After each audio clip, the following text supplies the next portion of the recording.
Hi, welcome to onlinecomputerlearning.in. My name is Anik Kaur and I am your teacher for today's video learning session. Today we will discuss about Active Directory services, and this will be an introductory course for Active Directory services. This subject is very huge in itself, so we will go part by part so that you as a student can grasp the concept very clearly from the very first day onwards. It is so huge, but it is so interesting that you will find these courses a real juice and a real piece of cake, and it will be very easy once you understand the concept. Basically, it will be very easy for you to discuss Active Directory services with anyone you meet, with whom you want to discuss Active Directory services, and you will be you will be very happy to see how Active Directory services can be implemented for a mom and pop shop which might have only 2 to 3 computers with very few people working, as well as it is as much as beneficial for an enterprise like Microsoft, which has thousands and thousands of high-end workstation servers, domain controllers, critical application servers spread across its offices throughout the world. So you might be thinking why this Active Directory services is equally applicable for a small shop, from a small shop to a huge enterprise like Microsoft. Yes, you are right. This is the flexibility, the applicability, and the efficiency and the effectiveness of this Active Directory services that comes with Microsoft operating systems like Windows 2000, Windows 2003, and now it is available with the latest version, Windows 2008. The server version of these releases. So why Microsoft has introduced Active Directory services, and what changes they have made which were not present in their previous version of network operating system, that is Windows NT 4, which used to be a very popular network operating system prior to year 2000. Now that I will give you a description on that going forward. So as of now, you know the Active Directory services is really a very active service which will keep your infrastructure alive as many days as you want, with the efficient tools and efficient services that it has. So let's get started with Active Directory services. Please remember that Active Directory services is available after you install Microsoft Windows operating system, and mainly the releases 2000, 2003, 2008. Prior to that is Windows NT 4 does not have or did not has Active Directory services as a service in itself. So Microsoft introduced Windows 2000 with Active Directory services in year 2000. Now the latest version is Windows 2008. As you are new to this service, I have chosen Windows 2003 for the purpose of learning, because it is in between. There are many changes and many specialized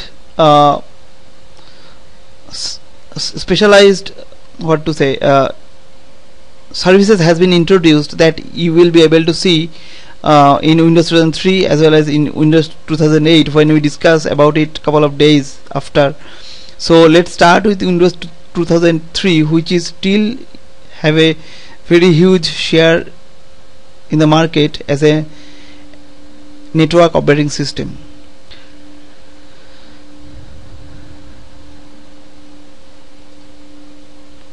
So after completing today's session, you will be able to describe what is Active Directory Services, in short ADS, identify key features and benefits of ADS, describe the benefits of Active Directory Services, describe the applicability and usage of key ADS features, describe how an organization can use ADS efficiently and effectively, describe Active Directory key components and usage, and yes, I will show you how to install a server.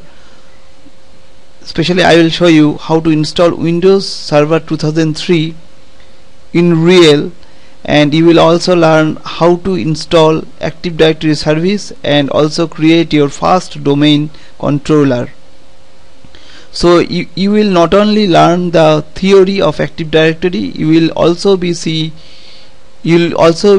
see the real steps, the step by step that you should take if you want to install and implement Windows 2003 server and also the Active Directory and create your first domain controller.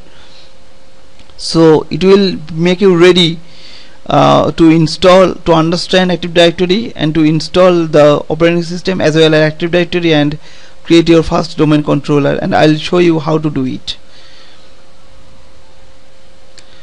What is Active Directory Services? If you see the book definition and if you want to write it, you should write Active Directory is a special purpose database.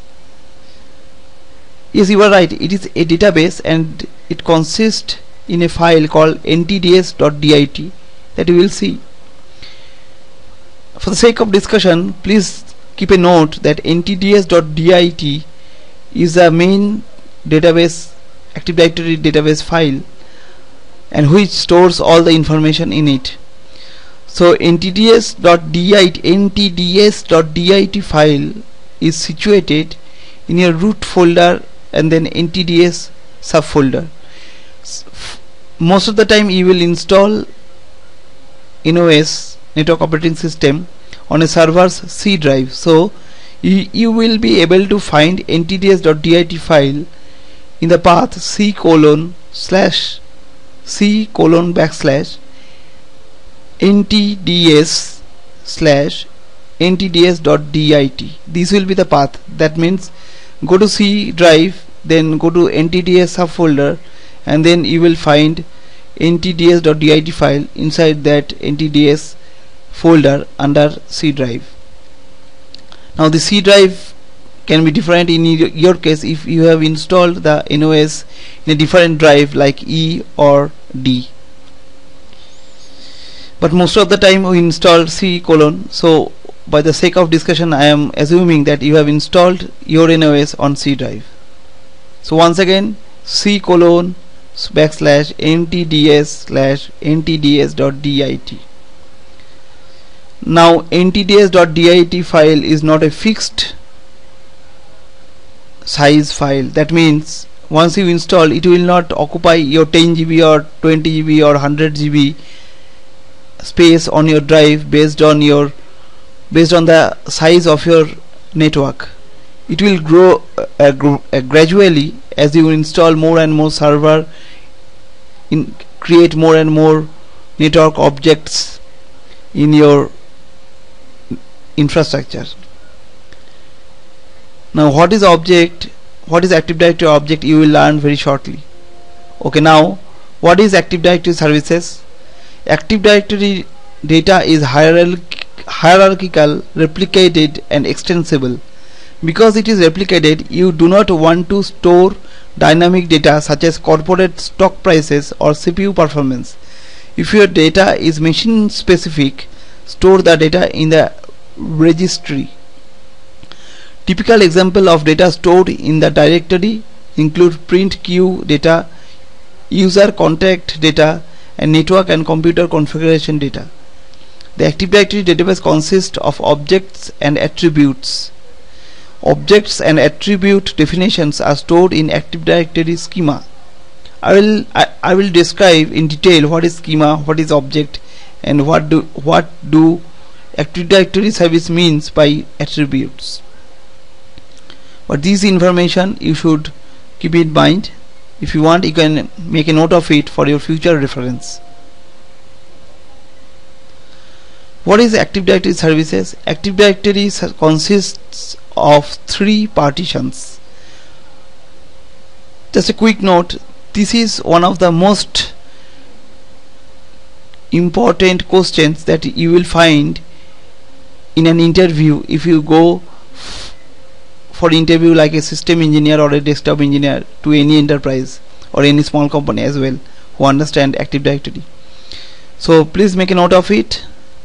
This is my suggestion to you as your friend, and I have come across this question at least 50 times, 50 when I went to give interview to 50 different companies. Question was, what were the partitions that Active Directory has? So the answer will be Active Directory consists of 3 partitions. These are also known as naming contexts. Those are domain partition, schema partition, and configuration partition. The domain partition contains users, groups, contacts, computers, organizational units, and many other object types. Because Active Directory is extensible, you can also add your own classes and or attributes. The schema partition contains classes and attribute definitions. The configuration partition includes configuration data for services, partition, and sites. Now is the time to tell you what is a schema. A schema is the skeleton of Active Directory service.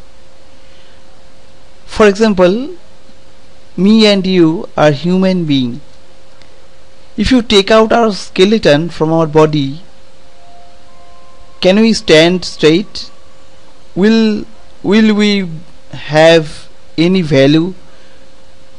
If you take out our schema, then Active Directory services will not have any value, because just like our skeleton defines how we will stand straight or how we will look and what will be our structure as a human being, and this is what makes us different than other animals.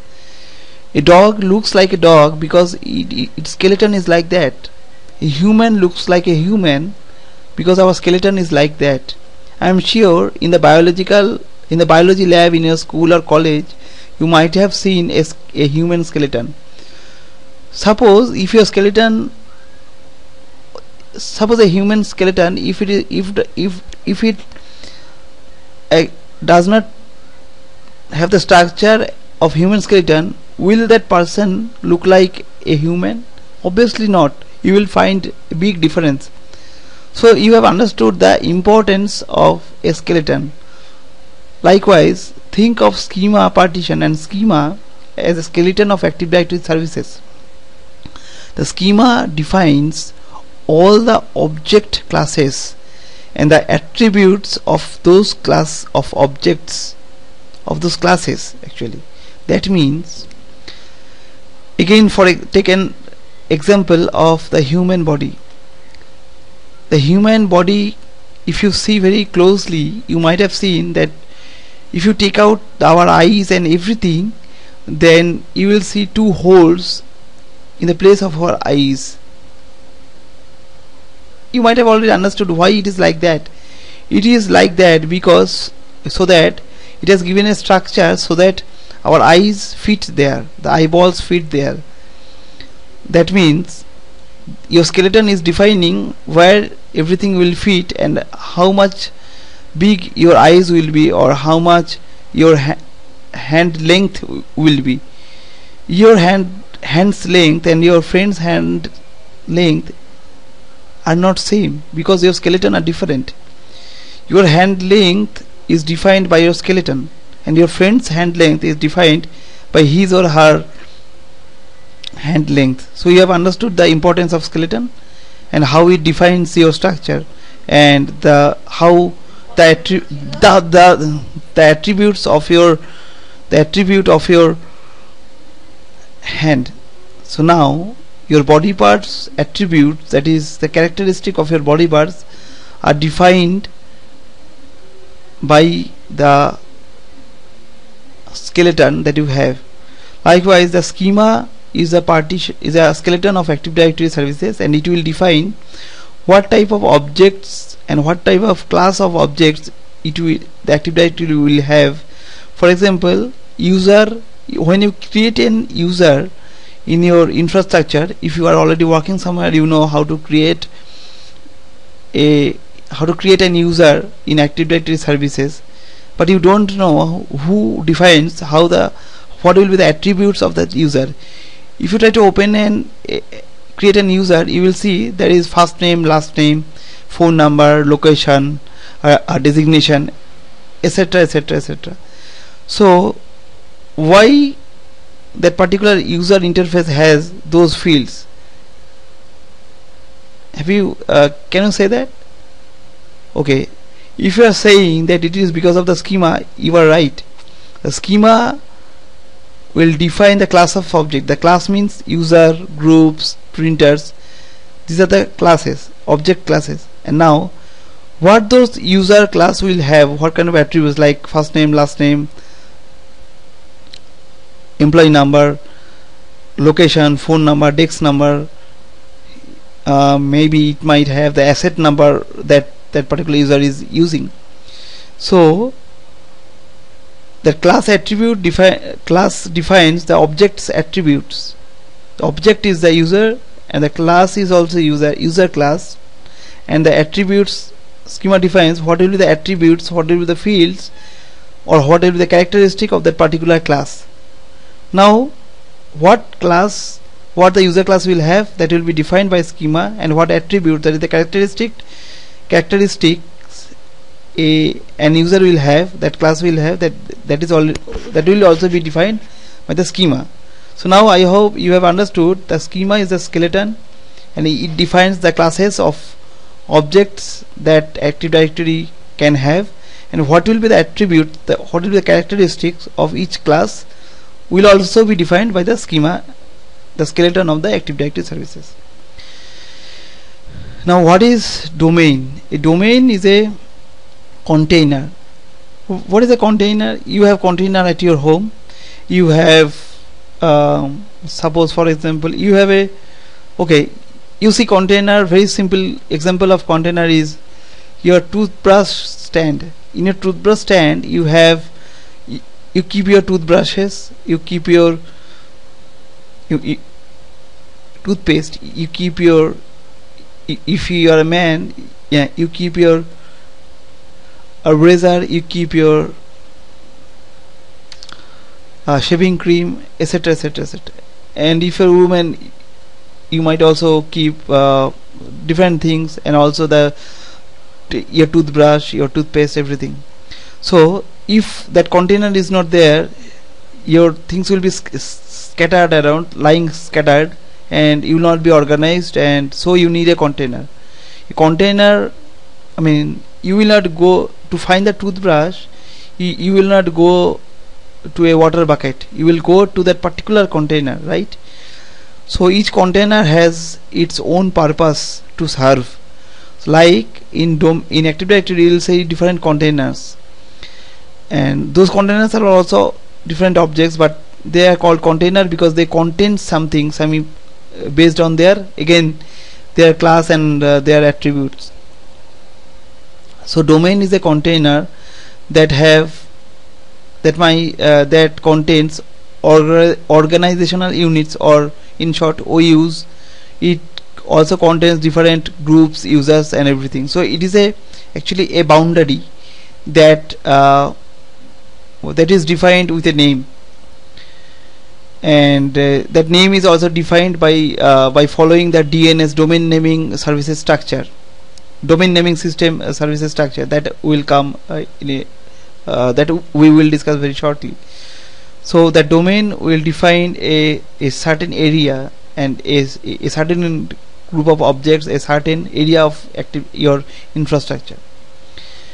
And the configuration partition will have the services partition and sites. What is sites? We will come to that shortly.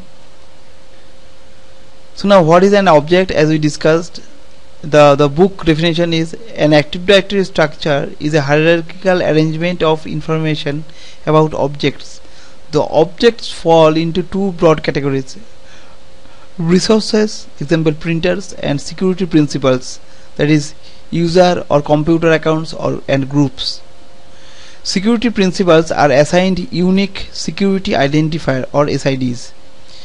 Each object represents a single entity, whether a user, a computer, a printer, or a group, and its attributes. As we just discussed a couple of minutes back, certain objects can contain other objects, like domain can contain organizational units. An object is uniquely identified by its name and has a set of attributes, the characteristics and information that the object represents, defined by a schema, which also determines the kind of objects that can be stored in Active Directory. I hope you have now understood very clearly what schema does and why it is so important, and what is an object. Each attribute object can be used to define multiple schema objects. The schema object allows the schema to be extended or modified when necessary. However, because each schema object is integral to the definition of Active Directory objects, deactivating or changing these objects can fundamentally change and or disrupt a deployment. Schema changes automatically propagate throughout the system with the help of replication service that we will discuss. Once created, an object can only be deactivated, not deleted. Changing the schema usually requires planning and also permission. ADS site. What is site? A site object in Active Directory represents a geographical location that hosts networks. A site is actually a site represents the physical boundary of Active Directory objects and a certain area of Active Directory. A domain represents the logical boundary of a certain area of Active Directory. A site represents the physical boundary of certain area of Active Directory. Site related to physical network infrastructure, domain related to logical Active Directory infrastructure. Please keep it in your mind, because in your interview you might get these questions as well. So a site object in Active Directory represents a geographic location that hosts network. Now the site, when we are discussing about geographic location, it is not mandatory to be that the site need to be 1,000 miles apart. For the benefit of infrastructure, you can create site in one building, you can create site at the same location where you are located. We will discuss about site very elaborately and very descriptively, because it is a very vast subject to understand Active Directory's efficiency and flexibility, and how you can use site infrastructure to control your user environment very efficiently, as well as the proper usage of your available bandwidth, WAN bandwidth especially, which is very costly. And as a system engineer or a system integrator or a desktop engineer, you should know why site is so beneficial, and if you use it effectively, it can save lots of money for your organization, and by efficient use of this you can become an efficient system administrator. So what is a domain? A domain is a collection of computers and resources that share a common security database. In this case, the Active Directory database. Computers in the domain also have a common namespace. A namespace is the hierarchical grouping of service and object names that are stored in Active Directory and domain naming system. Active Directory and domain naming system namespaces have to be the same. This is a Microsoft requirement. A domain can also be considered a security boundary because you can create and manage related resources with a domain and then exercise administrative control and implement security. You define security policies such as account lockout policy and password policy on a domain basis. That means in Windows 2003 infrastructure, Active Directory Services infrastructure, you can have different password policy for different domains, but you cannot have different password policy for different organizational units. Please keep this in mind. This is also a very important question in your that might come in your interviews. You can, for Windows 2003 server Active Directory infrastructure, you can have different password policy for different domains, but in Windows 2003 Active Directory infrastructure you cannot have different password policy for different organizational units. I hope I am clear on this point. Please keep this in mind. This is very important.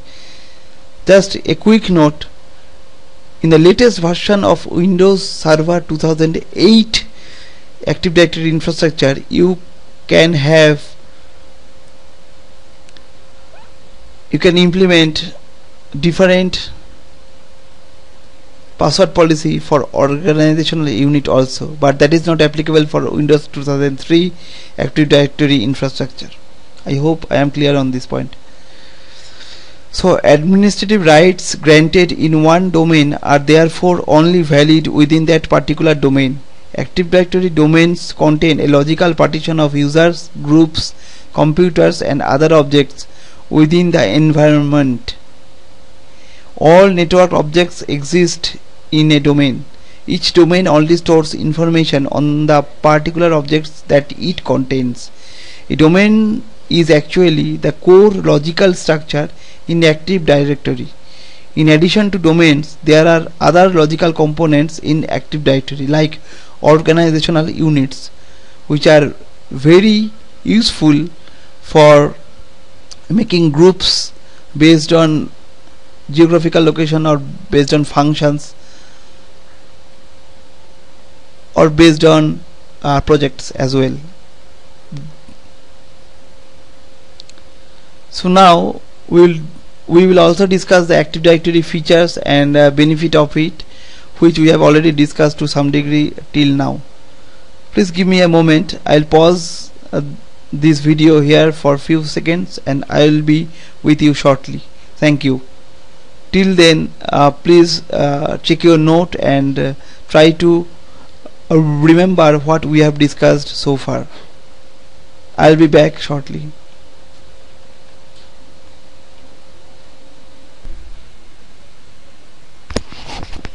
Hi, thank you for waiting, and I'm back. Okay, so now let us discuss about this Active Directory features. Please remember these features, because if someone asks you what are the benefits and why Active Directory is so much efficient and effective for a small company like a mom and pop shop, and also similarly beneficial and equally applicable for an enterprise like Microsoft, then you should discuss all these points, and after completion of this video you should be able to understand the flexibility, the efficiency, and why Active Directory is a must for all companies across the globe. So what makes Active Directory so special? Number one is centralization of administration and centralization of the logon. Now what do I mean by logon? Let me give you an example.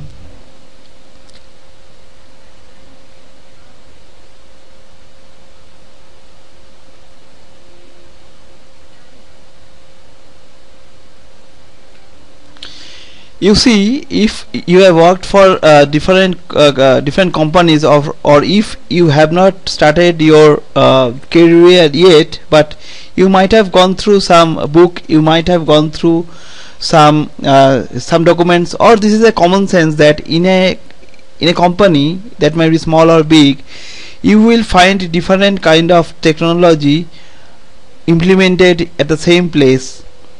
In this scenario, most of the places you will find that there are different technologies from different vendors. Like in this example, we are able to see that we have Microsoft NT for domain controller, we have NDS, we have DBase, we have RAS, we have the Unix flavor Linux, we have Mail, that might be Ubuntu Mail, that might be Microsoft Mail Exchange, or it might be different other mail service, but which is not Microsoft specific. And we have Unix file system. We have Unix file system implemented. So now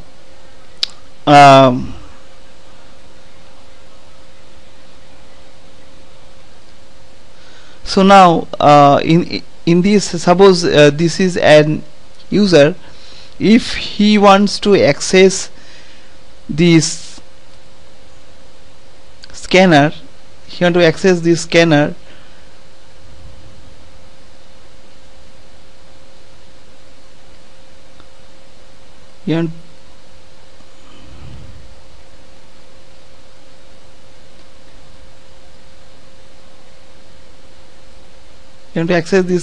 so now how he will be able to access the scanner is actually attached to this Unix file system. There's a Unix box. Now when this user will try to access this scanner, he or she has to authenticate to this particular system. Now he will have an user ID and password combination with which he will log on to this particular system.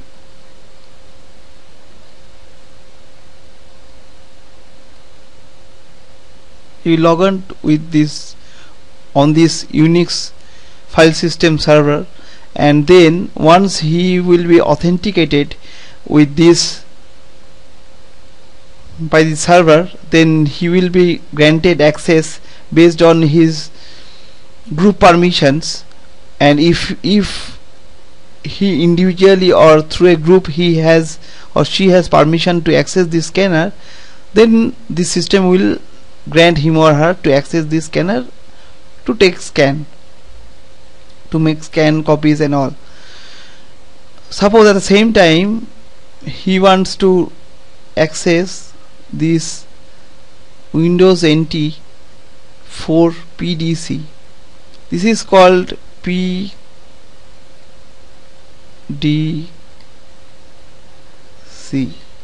That means primary domain controller.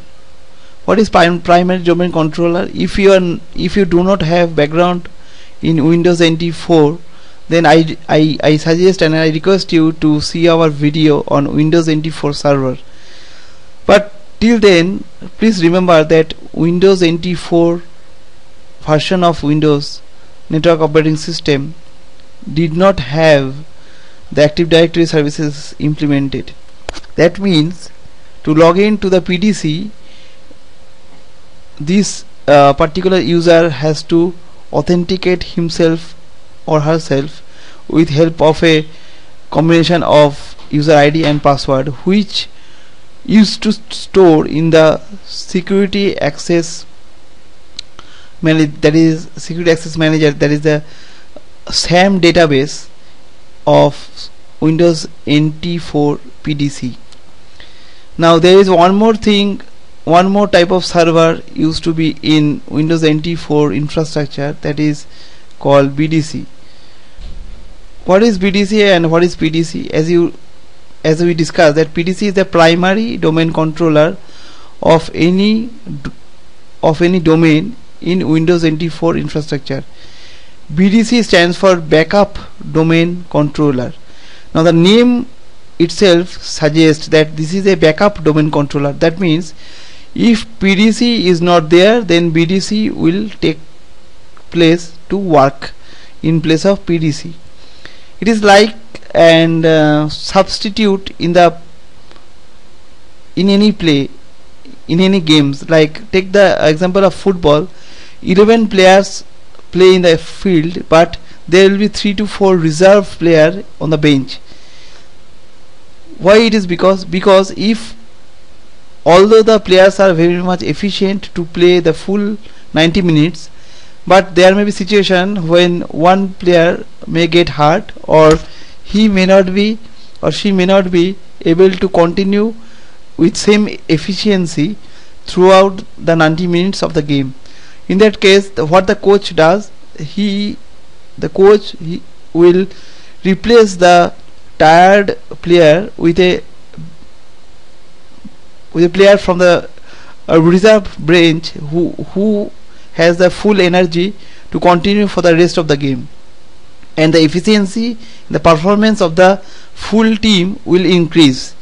This is the same concept here, that if the PDC goes down, a RAM goes become bad, or the motherboard gives problem in that particular PDC box, then the infrastructure efficiency will go down. People will not be able to log in to the infrastructure if PDC is not available in an Windows NT 4 infrastructure. Then in a company that is not possible, because the work has to go on. So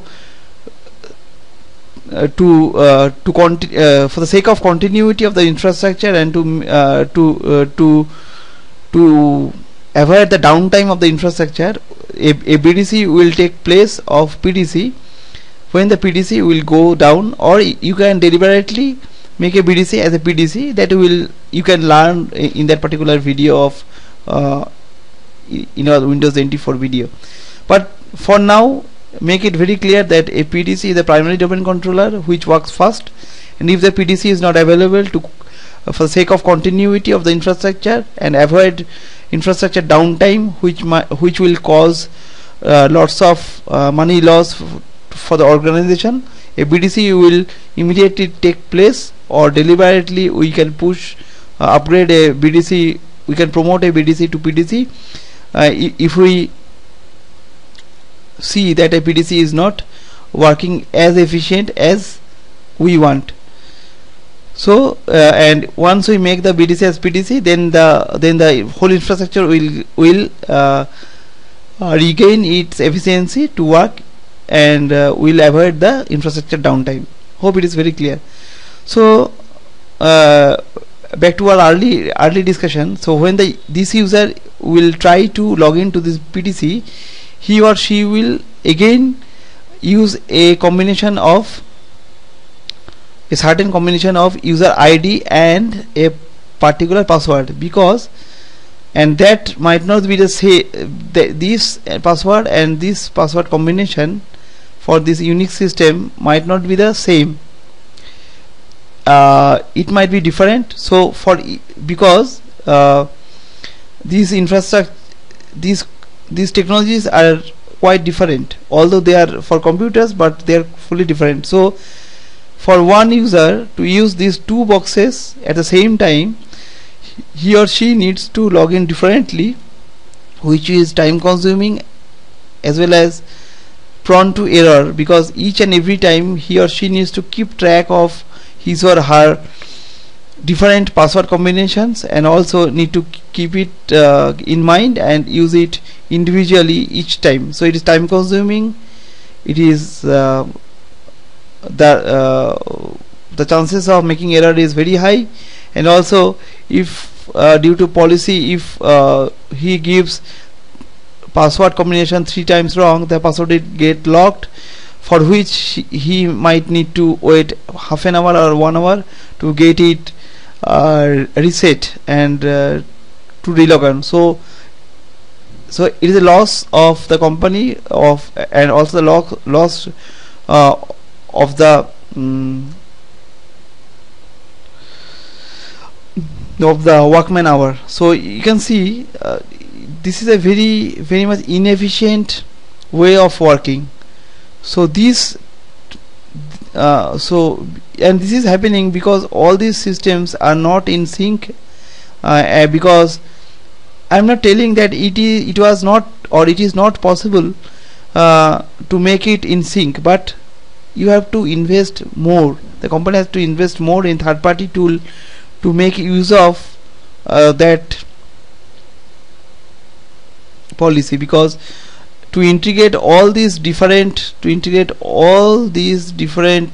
technology, you have to make customization. It is not readily available to the system admin or the infrastructure, because these are from different vendors. So anyway, it is not an efficient way of integrating different infrastructure. So we can see either it is hardworking, or it is time consuming, or it is prone to error, or it is prone to infrastructure downtime, or it is very much inefficient use of the budget of company, because you have to invest lots of money for the third party tool and implementation, or to integrate these different vendor technology.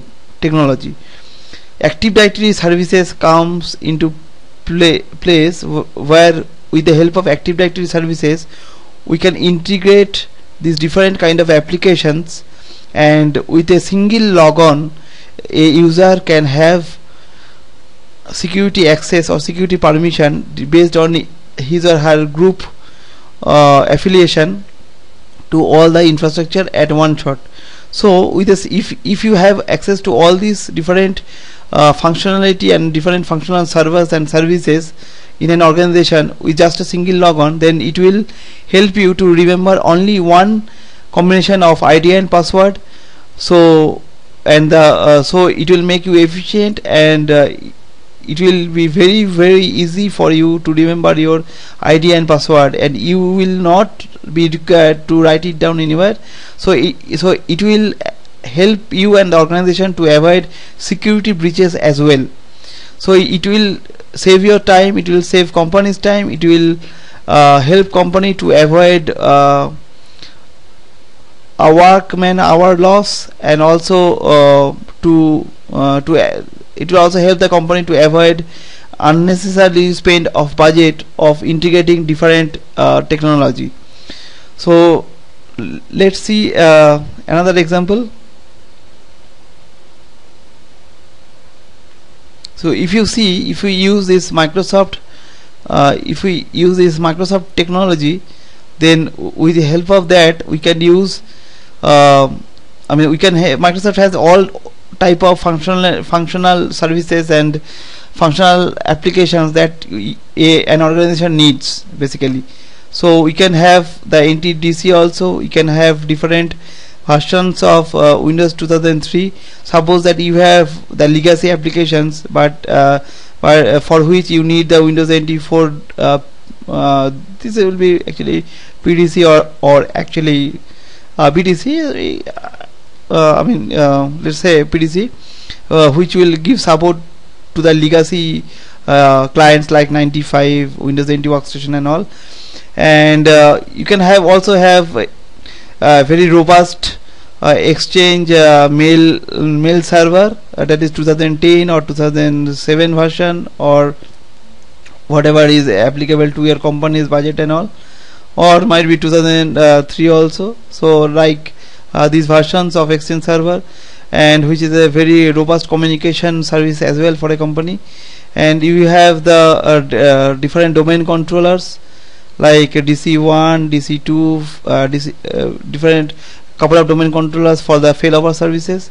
And you have the database services with the Microsoft SQL server, and you have the RDS server, that remote and the remote access server to connect to your VPN, virtual private networking, to your from home or from a hotel to your office network, to work from a remote place.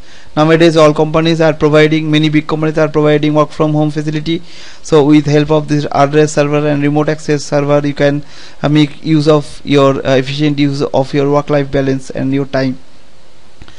So you can see that the use of Microsoft technology, that is Active Directory, with a single logon, a user can have access to all these functional features which is necessary for him to work, and which will make efficient use of company time, company resource, company budget, as well as your own time, your own hard work, and will help you to make work smart, other than using your valuable time and energy to remember different user ID combinations, and it will also help you to avoid unnecessarily password lockout problems. So you can see how we can make use of the Active Directory to centralize the administration and the centralize the user logon service, and how it will help you as well as the organization in a very efficient and a very great way. Now the next point is the scalability. The scalability means the Active Directory infrastructure is very much scalable, as we discussed that it is equally applicable for a very small company having 2 to 3 servers, or maybe one server, or and also to a company which has 10,000 20,000 servers across the globe, or maybe more scattered across the globe in different locations. It is equally applicable to that also. So scalable means it is from a one domain, one forest, one physical server infrastructure to a thousands and thousands of enterprise who have lots of servers, infrastructure servers spread across the globe. It is equally applicable, and we can scale our infrastructure based on our need. So there is, once you implement, there is no additional cost for that, obviously, other than the cost of the Windows server OS license, but not as such Active Directory license.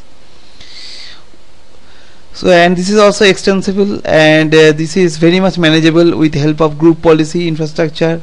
As you can see that the manageability comes with helps of different built-in groups of this Active Directory. Like suppose that the delegation of job for the system admin group will be very easy and very controlled. Suppose that I mean you have an office in New York, or in Bangalore, or in a small town in a remote village of India. So now suppose the New York is the headquarter for your company. So now the enterprise administrators in New York don't want to give all the privilege of the desktop support the only desktop support engineer in the remote village because of his lack of knowledge, or maybe for the security reason, or as per the company political reasons, but he or she is the only person over there who can help the user to unlock password and all. So so he will be given certain privileges to do the certain administrative jobs, like the basic password lockout problem resolution, like unlocking the password, unlocking the user accounts immediately, so that productivity will be high in that particular location for the users. Because if the users has to sit and wait for the enterprise administrator for the next day due to time zone problem, then it will be a very big loss for the company, because that worker will not be able to work till his or her account gets unlocked. So but you can see by giving the proper delegation and the minute level permission will help the administrator group to delegate the privilege of doing job in a very controlled and very efficient way. other than giving all access to all the administrator across the globe, which will make the situation a very critical, because if everybody have privilege of enterprise level and do everything, then they can make changes to the schema, they can make changes to the infrastructure, they can by mistake they can delete any OU, which will be a big problem for any particular project to continue, and it will be a huge penalty for the for your organization from the client. So so it is a proactive approach for to reduce downtime, to reduce cost, and to reduce unnecessary headache and unnecessary escalation for a mistake by a system administrator guy. So but with the efficient use of the administrator group and the efficient use of proper delegation, this manageable, we can make this administrative Active Directory and the infrastructure control in a very efficient way. So it is totally manageable. And also the manageability comes in terms of how you want to control your user environment. Like for many companies, branding is very important, so they want their logo and or their profit loss statement to be highlighted as a desktop wallpaper throughout their 20 lakhs desktop throughout their organization across the globe.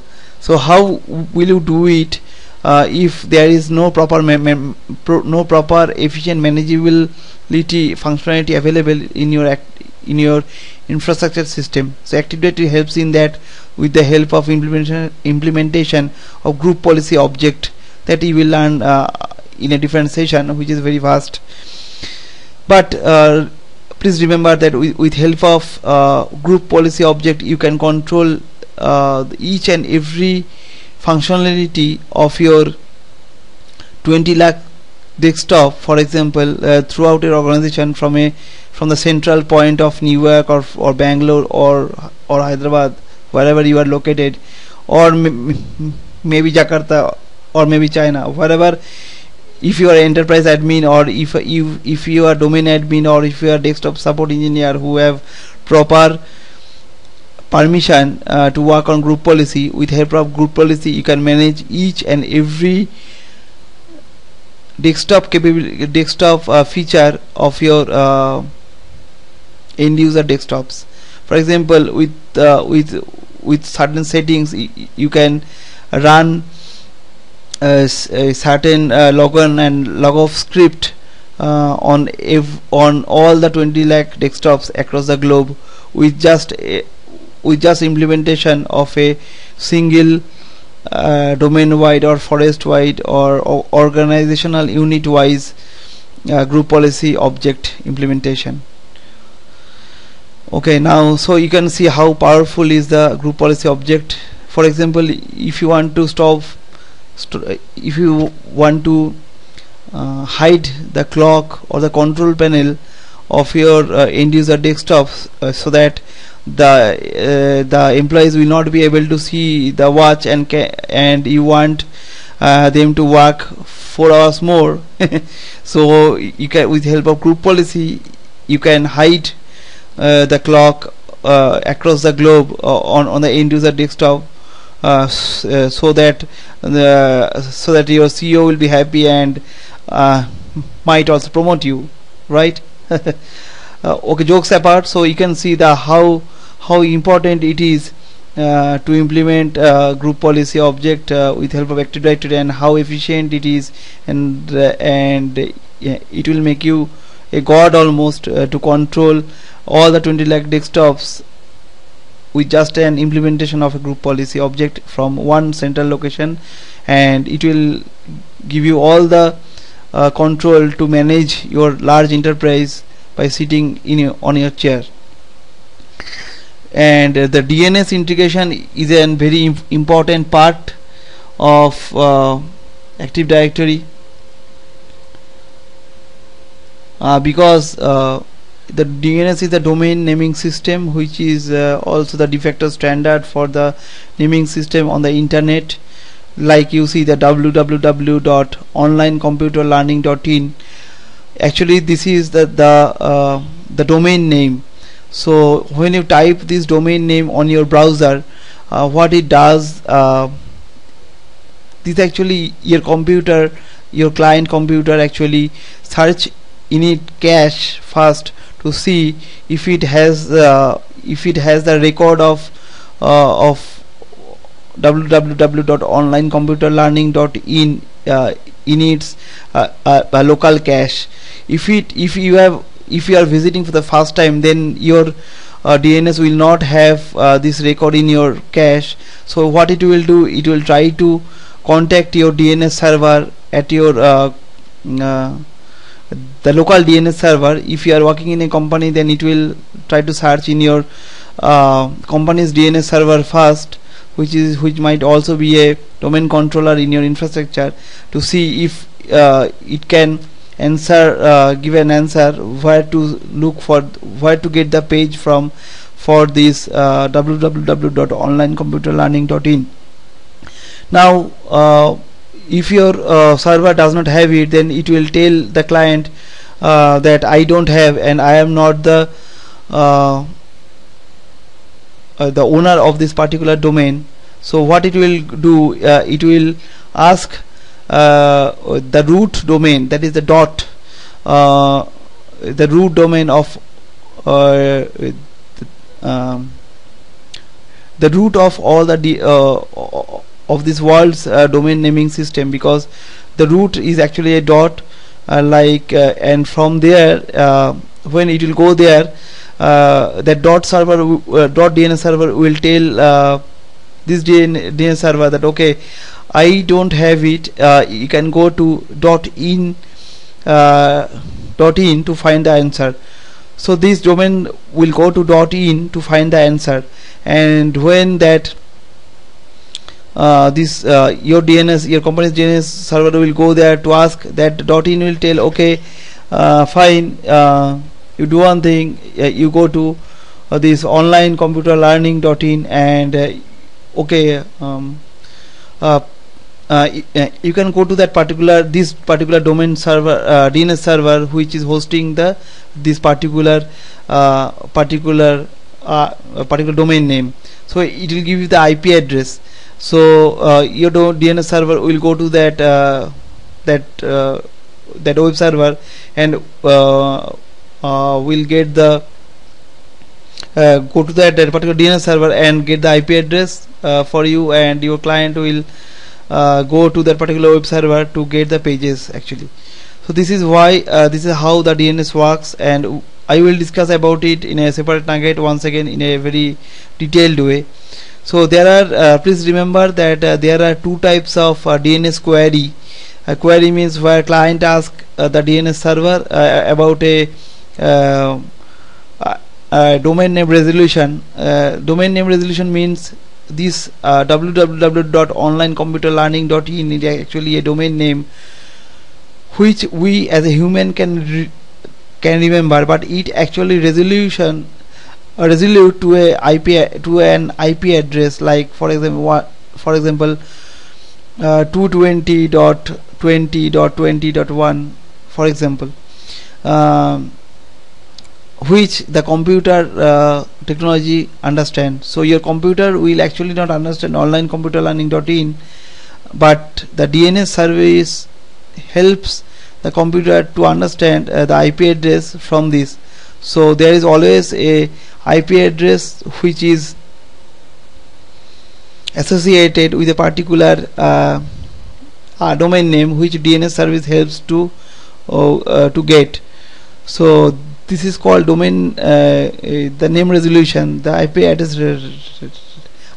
resolution, that is from domain name to IP address. And there is also the reverse domain name resolution, which is IP address to domain name. So the forward is domain name to IP address resolution. So what I was telling, that there are two types of query. One is a recursive query and one is the iterative query. Let me give you an example of this.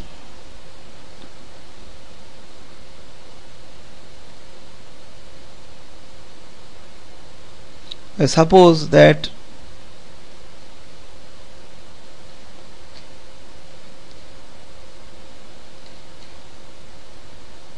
this is your local DNS server, and this is your client, local DNS server, and this is your client. So as I told, that it will ask, go to the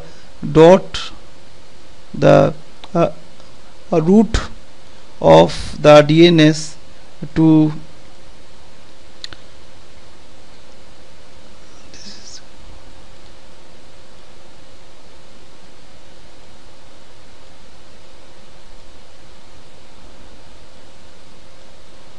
please forgive me for my handwriting. I hope you have understood what I want to say. With the DNS query, sorry for that, DNS query, so it will go to the root domain to ask where do I find that. So now it will send to, okay, you please go to .in, who will be able to give you the answer. Then it will go to the .in, and then it will go go to this online domain, online computer learning.in, online computer, then you go there. So it goes and checks to every DNS server to find the answer. This is called iterative. This is called iterative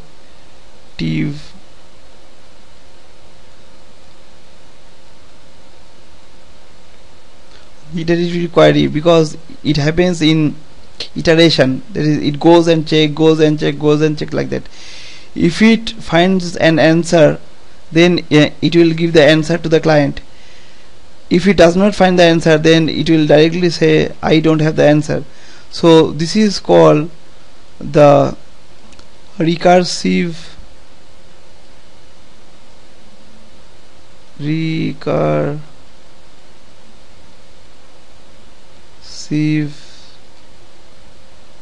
is called the recursive query, and this is called the iterative query. So this is how the DNS works. Now go back to our slide. So the DNS integration is very much important for the Active Directory, because Active Directory naming structure, the domain naming structure, will fully dependent on the DNS. So without the implementation of DNS server and DNS service, Active Directory cannot be installed on your infrastructure. But the good part is that without a DNS server in place or DNS service running in place, Active Directory will not allow you to go ahead. Rather, if you don't have one in your infrastructure already while installing Active Directory, the Active Directory will ask you to check the option, and it will automatically create a server, DNS server for you, which will actually be the first domain controller on your infrastructure, and it will start the domain naming system service in that particular DNS server before proceeding to install Active Directory. And the group policy implementation, as I told, the group policy is a best feature of Active Directory, and a very powerful feature of Active Directory, with help of which you can become a god in your infrastructure as a system engineer. And by sitting on your chair and without leaving your chair, with the efficient use of group policy, you can control all the desktops and all the servers of your Active Directory infrastructure of your organization. Hope this part is clear for you, and let's discuss a few more points of Active Directory features.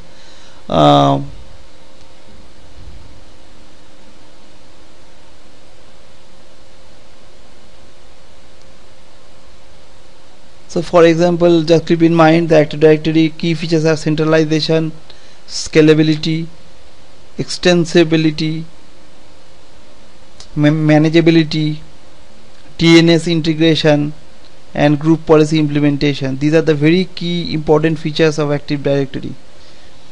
And a few more features are the security in Active Directory, which consists of authentication, authorization, and LDAP traffic. And also the very important feature is the replication feature that takes place once you install Active Directory infrastructure in your organization. Security is an important feature because as I told you, with a single logon security logon, an user can have access to all the services across organization for which he has permission. How it works: when a user this actually depends on Kerberos version 5 that Windows Server 2003 Active Directory uses.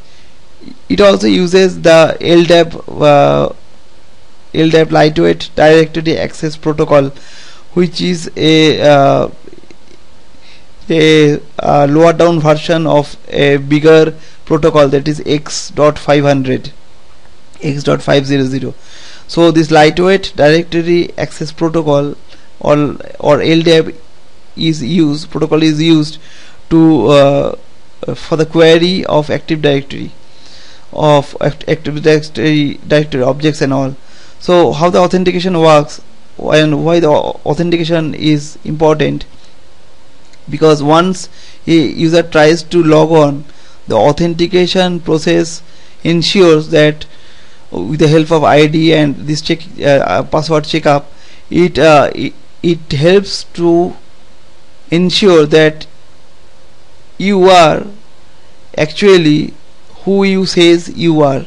That means if you say that you are Mr. Cow, then that means with help of your unique username and password, and which actually your username actually has a SID beneath it, with help of security identifier, with help of which the Active Directory will check your authentication, that is, and if the criteria matches, then it will be sure that you are an authentic person and you can be given permission to access the Active Directory infrastructure resources with help of your login. So now once you log in with your authentication process, you will be given a ticket, actually a permission ticket, that ticket will have all your details attached to your login session. And so with help of that ticket, when you go to try to access a resource on that Active Directory infrastructure, that ticket will have all the details of your group membership. Now that group membership, by checking the group membership, that particular resource will check that whether your group, through your group membership, you have access permission, means whether you are authorized to access that particular resource for say printer. Now just because you have authenticated and you have passed the first exam telling that you are who you are, then you are actually the person who what you says you are. That does not mean that you have permission to access all the resources across your organization. Means suppose you sit in 5th floor of an organization, of your organization building, which has one printer. That does not mean that you have access to that and you have access to the first floor printer. Due to organizational policies, you might have access only to that 5th floor printer. How it happens? Because through the user group policy or the group membership, that the ticket granting ticket session, which attached to your login session, tells that particular access control list of that particular resource, and it checks that whether your group membership have the permission to access that particular resource. Once it checks that you have the access, then it will authorize you to make use of that particular resource, and you will be able to make the printout. Or if you want to have access to the first floor printer, you have to be given permission by the system administrator. So next time when you log in, you will your group membership your updated group membership will be attached to your session, and that time you will be able to access that particular resource. That is why sometimes you will see your system administrator will tell, after giving you some permission, please relog on and then try to access. It is only because when you log on again, your group membership, your updated and revised new group membership will be attached to your security ID and your logon session, so that when you hit that particular resource for authorization, that resource will check its access control list and check that whether your updated membership have authorization to access that particular resource. I hope it is clear. So it is very much centralized and very much secured. And all this query, when you search for a printer, suppose you are new and you don't know whether any printer or any scanner is available or at your location. So what you can do, instead of asking anyone, if it is a vast company or it is not possible to go physically and check whether a scanner is available due to as it is very huge and it is not a smart approach also, just go to Active Directory, open Active Directory and open the find, and you search for a printer or search for the location where you are sitting, and your LDAP query, LDAP protocol will start the query process by the Active Directory, and it will query the Active Directory database and will give you the result that how many printers are available and what is the location of that printer at your particular location and how to get access. So you are seeing how the security works in Active Directory and how efficient it is. The replication is a process through which all the domain controller or all the main servers in the Active Directory get the update about the users and all the resources. That is the Active Directory database. This is actually a very important feature of Active Directory, because previously in Windows NT 4 time, if the PDC fails and BDCs are not ready, and the PDC BDC actually, the BDC will actually always has the read-only database of the directory, and the read-write only happens on the PDC computer. So if the PDC computer gets down, then if you want to create a new user, that time you will not be able to do that, because there is no computer which actually have the rights to write in the directory service database or the security access database, because it is down. So it had the problem of single point of failures, because one computer fails, then the infrastructure will face the problem of creating new user, which can again a problem for a company, huge company, because there might be it is a very frequent practice to create new user and new resources. And also the logon fails, because if the PDC is not available, how the new user will authenticate and get group memberships.